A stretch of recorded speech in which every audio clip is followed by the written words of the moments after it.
आनंद आणि समृद्धी घेऊन येणारा उत्सव आहे आणि सत्याच्या असत्यावर, चांगल्याच्या वाईटपणावर विजय साजरा करण्याचा हा सण आहे।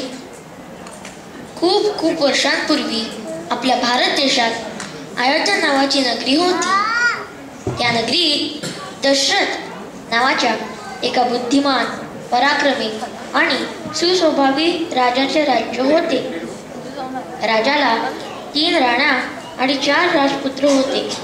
सगळ्यात ज्येष्ठ राजपुत्र राम, त्याची सुंदर सुशील पत्नी सीता, इतर राजपुत्र आणि त्यांच्या पत्नी हे सगळे अयोध्या नगरीत गुण्यागोविंदाने राहत होते।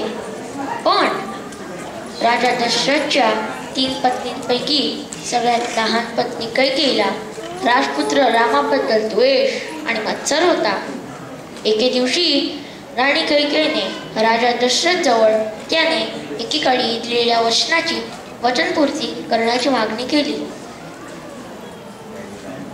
माझी इच्छा आहे, तुम्ही रामाला 14 वर्ष वनवासाला पाठवा आणि माझ्या बैठला अयोध्याचा राजा बनवा। कोणतीही इच्छा पूर्ण करेल असे वचन दिले होते। त्यानुसार तुझी रामाला वनवासाला पाठविण्याची इच्छा पूर्ण करी। श्रीरामाने आपल्या वडिलांची आज्ञा पाळून वनवासासाठी प्रस्थान केले। सोबत रामाची प्रेमळ पत्नी सीता आणि धाकटा भाऊ लक्ष्मण यांनी सुद्धा राजपुत्र रामासोबत वनवासासाठी प्रस्थान केले।